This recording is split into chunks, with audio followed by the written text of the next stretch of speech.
কখনো নদীর পাড়ে হেঁটে গেলে মনে হয় ইতিহাস যেন বাতাসে ফিসফিস করছে। জয়পুরহাট জেলার পাঁচবিবি উপজেলার তুলসীগঙ্গা নদীর তীরে এমনই এক জনপদ পাথরঘাটা আজও দাঁড়িয়ে আছে। শতাব্দীর পর শতাব্দী পেরিয়ে আসা এই স্থান যেন কালের সাক্ষী হয়ে চুপচাপ দাঁড়িয়ে আছে, অথচ ধীরে ধীরে বিলীন হয়ে যাচ্ছে সময়ের আঘাতে। প্রায় 9 থেকে 10 কিলোমিটার এলাকা জুড়ে ছড়িয়ে আছে এর ধ্বংস অবশেষ।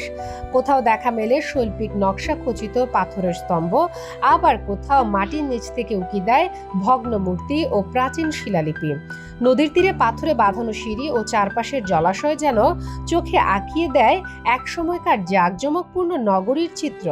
গবেষকরা মনে করেন এই জনপদই ছিল মহিপাল রাজার রাজধানী। পাথরঘাটার বিশেষত্ব হলো এর ধর্মীয় বৈচিত্র্য। একই জায়গায় দাঁড়িয়ে আছে হিন্দু মন্দির, মুসলমানদের পীর কেবলা নাসিরুদ্দিন শাহ, নিমাই পীরের মাজার ও খ্রিস্টান মিশন চার্চ। এত ভিন্ন বিশ্বাস অথচ এত কাছাকাছি অবস্থান।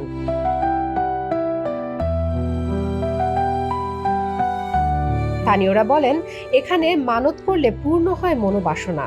তাই এই জায়গা শুধু ইতিহাসের নয়, ধর্মীয় ও সাংস্কৃতিক ঐতিহ্যের অনন্য প্রতীক।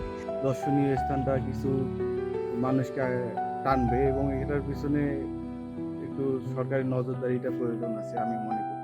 জয়পুরহাটের মধ্যে শ্রেষ্ঠ ঐতিহাসিক জিনিস, এটাকে মাজার শরীফের কোনো উন্নয়নের কাজের জন্য যদি সরকার কোনো বিনিয়োগ করে আমাদের, এবং সরকারের করা একান্ত দরকার।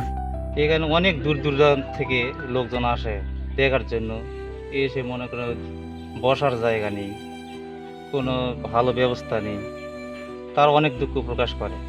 তবে দুঃখজনক সত্য হলো, যুগের পর যুগ অবহেলায় অনেক কিছু ভেঙে পড়ছে। কিছু নিদর্শন হারিয়েছে চুরির কারণে, অথচ সামান্য উদ্যোগ নিলেই এটি হয়ে উঠতে পারত আন্তর্জাতিক মানের পর্যটন কেন্দ্র। আজাপুর ইউনিয়নের চেয়ারম্যান আসম শামসুল আরিফিন চৌধুরী জানিয়েছেন, আমার মনে হয় যে এখানে যদি সরকারিভাবে সংস্কার করা হতো, তাহলে এখানে বাহির থেকে বহু লোক আসে এই পর্যটন কেন্দ্র দেখার জন্য, এবং এটা একটা সুসাদৃশ্য আমাদের দেশের এবং আমাদের এলাকার জন্য একটা ভালো জায়গা হতে পারে। পাথরঘাটা শুধু তাদের গর্ব নয়, দেশেরও সম্পদ। এতদিন দূর দূরান্ত থেকে মানুষ আসছে এই নিদর্শন দেখতে। তার মতে, যদি সরকার উদ্যোগ নেয় সংস্কার ও সংরক্ষণের, তাহলে পর্যটন শিল্পের মাধ্যমে দেশের অর্থনীতিও সমৃদ্ধ হতে পারে। আজও তুলসীগঙ্গা নদীর পাড়ে দাঁড়ালে দেখা যায় ভগ্ন প্রাচীর, ভাঙা মূর্তি, সময়ের ক্ষতচিহ্ন। মনে হয় ইতিহাস থেমে গেছে এই জনপদে।